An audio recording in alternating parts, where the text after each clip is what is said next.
ご飯にするお風呂にするそれとも私 Hey, 6 days left. What's up? It's the Culture Detective here, investigating your favorite animes. And today, we're gonna do the top 10 animes of 2021. Let's go! So, yes, I'm actually really busy right now. I'm running out of time. I haven't even started packing. So, let's do this video quick. So, animes of 2021, there are tons of amazing animes this year, way more than there are last year, so I could actually make a top 10 list. I also watched quite a bit of animes this year, so this list is going to be very stacked, very good. Now, there are still a couple animes that I haven't watched, and maybe they're good, maybe they're great, maybe they would have ended up in this list if I have watched them at all, and that is To Your Eternity and Fruits Basket Season 3, so they won't show up on this list. So I'm sorry. Also, the same rules apply on the last list in my top 7 animes of 2020 as on this list as well, meaning that if an anime hasn't finished, I cannot include it in the list, meaning that JoJo Stone Ocean will not show up on this list because it's not even finished yet. Alright, starting off at number 10, we have 86 Season 1, which is a war, political, thriller, drama anime. And I really love it when animes trample into political territories. It's often really risky, but it often yields great result. And I do really like the premise of this anime as well. There's a lot of parallels between this anime and Nazi Germany in the late 1930s and early 1940s. And even though the first half of season 1 takes things a little bit slowly, I'm sure the second half of season 1 brings it to a whole new emotional high. And overall, just a great premise with a lot of great potential. 86. At number 9, I am giving it to Beastars Season 2. So Beastars is back, and while I don't think Season 2 is as solid and as fun or as intriguing as Season 1, Beastars is still an amazing anime in my opinion. I love the very jazzy score. The 3D animated animation is takes a little time to get used to, but once you get used to it, it looks really nice as well. I really like the voice acting, and more importantly, I really like the characters. Every single main character of this anime have a lot in terms of depth and in terms of character development. Legosi and Lewis both take on a path of self-realization in season 2, which is really beautiful. The shocking is a little bit rushed in my opinion, but nonetheless, season 2 is still a really good season. Alright, at number 8, I am giving it to Vivy, Fluorite Eye Song. Vivy, Fluorite Eye Song is a short anime mini-series written by the one and only Nagatsuki Tappei, who is also the person behind ReZero.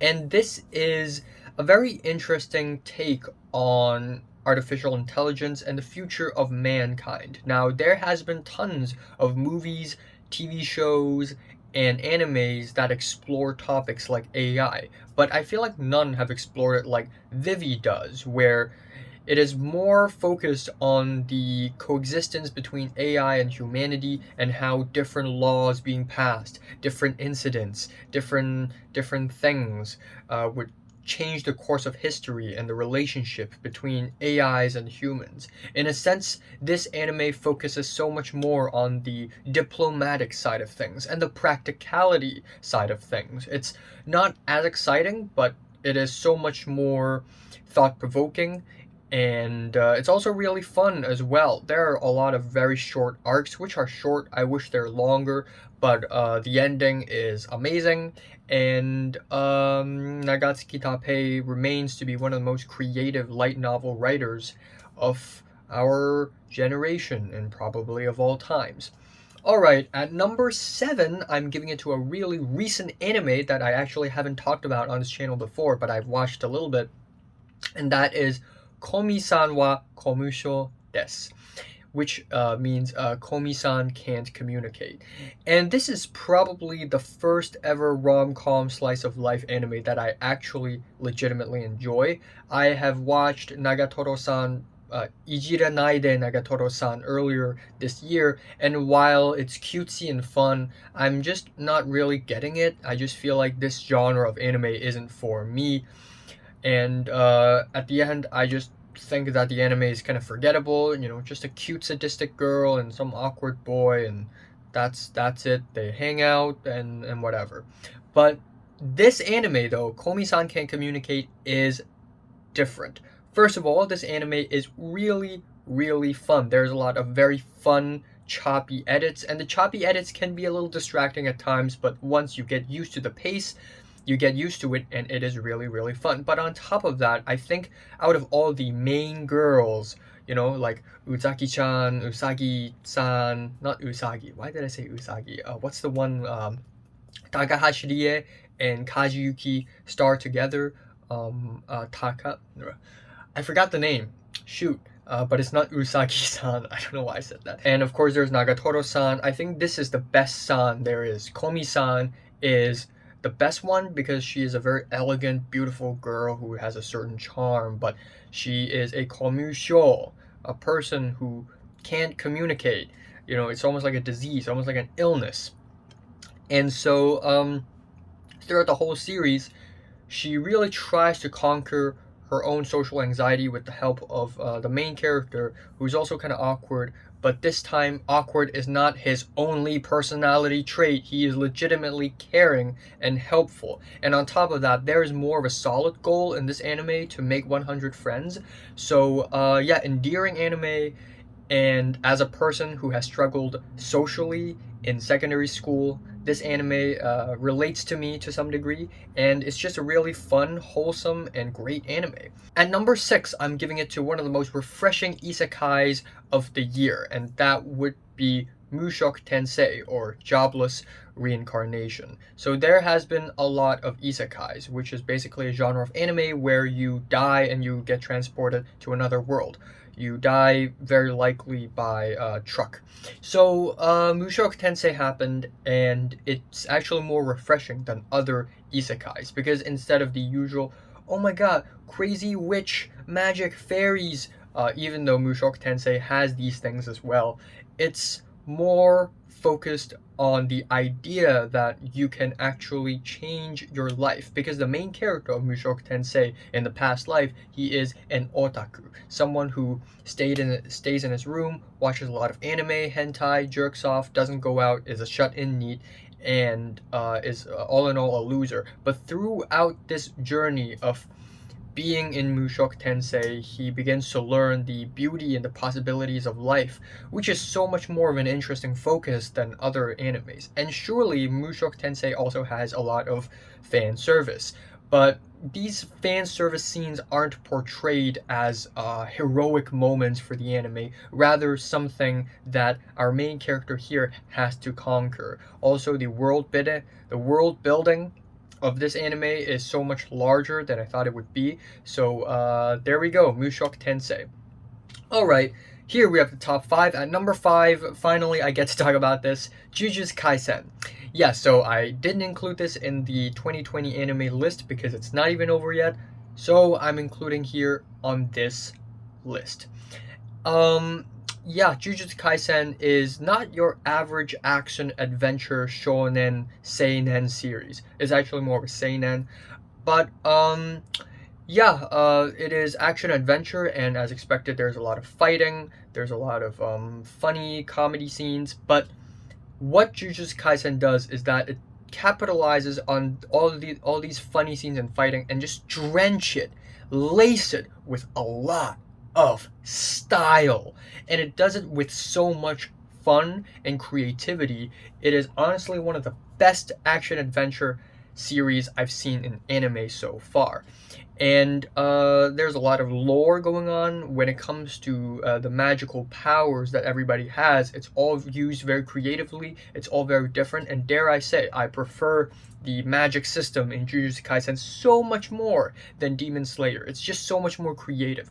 Not only that, but the fight scenes, the action scenes are legitimately well written. They are long and they are sequenced in very intriguing ways. There are parts to all these fight scenes, and whenever there aren't any fight scenes, we have a lot of interesting character interactions. The characters have very lovely designs, and they're also really quirky. Every single character has a bit of a quirk, so it's very interesting, it's very fun, and I like Jujutsu Kaisen a lot. And also Ali's Lost in Paradise is legitimately one of the best anime EDs I have ever heard. Okay, at number 4, I'm giving it to ReZero Season 2 Part 2. So Season 2 Part 1 is last year's favorite anime, but honestly, Season 2 Part 2 is even better. Every single episode is great. Not a single filler there is. Yeah, it is absolutely amazing. And Season 2 Part 2 is, on paper, it sounds really dull. You know, it's full of flashbacks, it's full of detours, but after the crazy, frustrating conundrum of Season 2 Part 1, seeing Part 2 play out so perfectly and with so much compassion, it's honestly amazing. It is Season 2 when ReZero really showed its true colors of how ambitious the world really is. If the world of ReZero is kind of small and it's just the same characters over and over, then it wouldn't have stayed in the same location and in the same arc for 25 episodes straight. You can really tell that Nagatsuki Tappei is committed to this world, to this lore, really actually committed passionately if he decides to spend an entire volume or I don't know how many volumes, but on one arc, and it actually delivers. There are a lot of character development, there's a lot of development to the plot in general, there are a lot of scary moments and also wholesome moments in this arc. It all comes together so rich and so eventfully and fruitfully. It is some really solid writing. And yeah, there are no episodes spared in Season 2 Part 2. No filler, all killer. And yeah, just watch it. Watch it and you'll understand how amazingly packed it is. Alright, top 3. Wow, top 3 animes. I might as well just put them as ties. All 3 of them are equally great in my opinion because all 3 of these animes are 10 out of 10s, and I give 10 out of 10s really, really rarely. So to give 3 10s in 1 year for animes is really shocking and something I've never expected myself to do. But at number 3, I'm giving it to OddTaxi. OddTaxi is one of the biggest surprises of the year in terms of anime.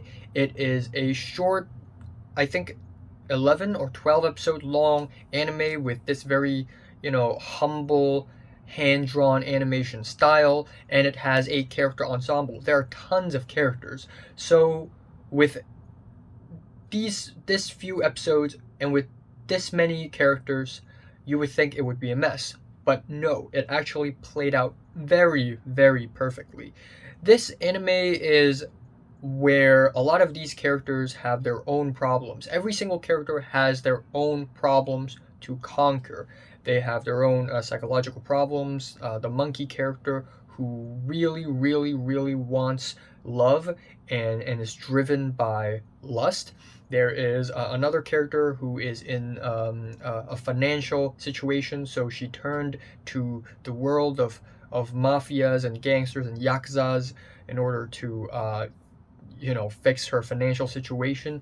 And then there are mafia members, yakuza members, who seem to be assholes and scumbags at first, but when you learn more about him, you'll learn that he's not that bad of a person. In fact, in the entire anime, there isn't a single character where I can call villain. Every single character has their own issues, have their own problems, and they all have something to work towards. And they all have their own arcs, and they all intersect with each other at some point in the story, and they are all connected with one another because of the main character, Odokawa, who is voice acted brilliantly by Hanae Natsuki. And he's a taxi driver, and given that he's a taxi driver, he meets a lot of people, so that's how all these characters are interwoven with one another. And then in the end, every single arc is resolved beautifully, and then there is even a plot twist at the end that just completely blew my mind. So OddTaxi is genuinely a masterpiece. Amazing characters, amazing dialogues, lots of fun, great animation, and masterpiece. And then there's number 2. Wow, this anime is amazing. Attack on Titan, Shingeki no Kyojin, the final season, part 1. So, wow, this has to be one of the most well-written animes of all times, as well as one of the most well-written stories of all times, in my opinion. Attack on Titan has reached a stage where it truly reveals its grandiosity. In the beginning of Attack on Titan, it's just this action-adventure series about people fighting titans in this island, but now the reality cannot be so far removed, because titans are just side dishes right now. Right now, we have reached a point where Attack on Titan is not even about titans. It is about politics. It is about war. It is about genocide. It is about apartheid. It is about propaganda. It is about corrupt politicians and lies. And holy shit, it's unbelievable how Isayama Hajime thought of the whole story, because it's so grand and it's so ambitious.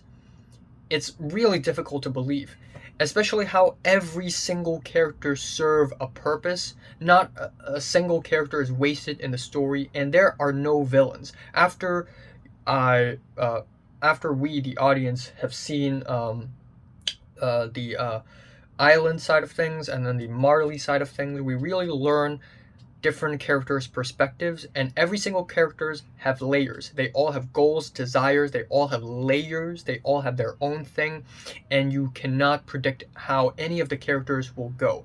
But after seeing all of these characters' perspectives, you realize that there are no villains. There are no villains. There are only people with their own perspectives. So the Marleyans and the rest of the world have a reason to hate Eldians, because they used to be titans and they can kill everyone and they're dangerous. But Eldians are under oppression and they're being lied to again and again by Marleyans and the rest of the world, so they have a reason to fight back as well. It is ultimately politics, but the anime just handles it so delicately and so tastefully, with so much ambition, that these political ideas are just pushed up to such immaculate writing. So wow, and I know there are slow episodes, like around episodes 3 and 4 in this anime they slow down, but I still love them. I still enjoy them because we get to see more of Marley and more of their lifestyle, industrial revolution and politics and people planning for war and apartheid in action, like people being abused, like these internment zones where specific ethnicities of people are kept. I just have no idea that an anime can actually do this. It's absolutely eye-opening, but not as eye-opening as my number 1 spot. Favorite anime of the year, Sonny Boy.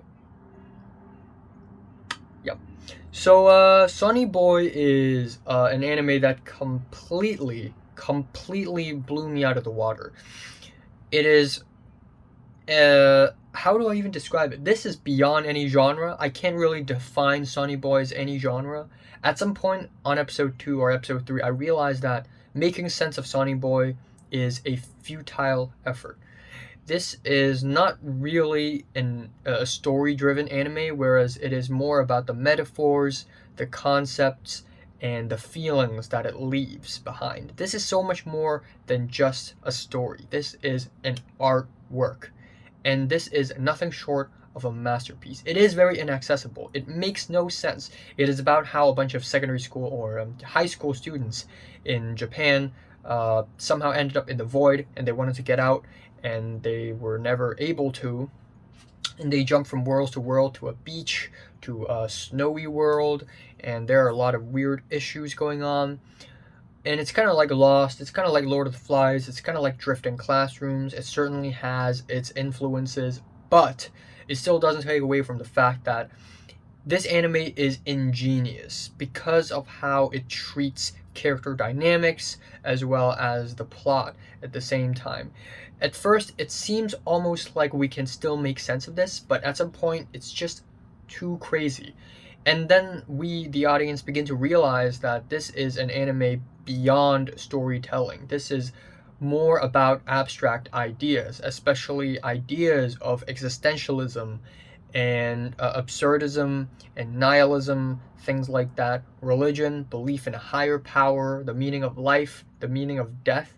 And the anime explains these things so well and so I don't know how to say it, so powerfully that the ending feels kind of left field, but it kind of serves its own purpose. And it's just really freaking great. On top of that, the soundtrack is amazing. I love the animation. There's a simplicity to it that's really nice. There are no cliches. There are no anime cliches like the gasps, the there are no cliches in this anime. There are no bullshit. It's all peaceful silence, and it is all abstract ideas. There is an episode that's just powerfully heartbreaking. It goes beyond life. It goes beyond worlds and universes. It's disillusioning. It's beautiful at the same time. It's poignant, absolutely poignant. And then there's episode 7, which includes all these Marxist ideas on the lower class and religion and life being repeated again and again and again. And again, this anime just it just completely blew me out of the water because it's not something that I completely expected. It's so much more subtle with its messages, so much more nuanced, but it's so deep. And I don't mean like I'm 14 and this deep. Like, this is legitimately deep. This is legitimately a heavy stuff. And there's something so powerful about this anime, about life. This is a life-changing anime. So yeah, just gonna leave it here. Wow, a lot of amazing animes this year. What are your favorite animes of 2021? Comments below, let me know. And thanks for watching. I'm just gonna eat my milkless cereal right now.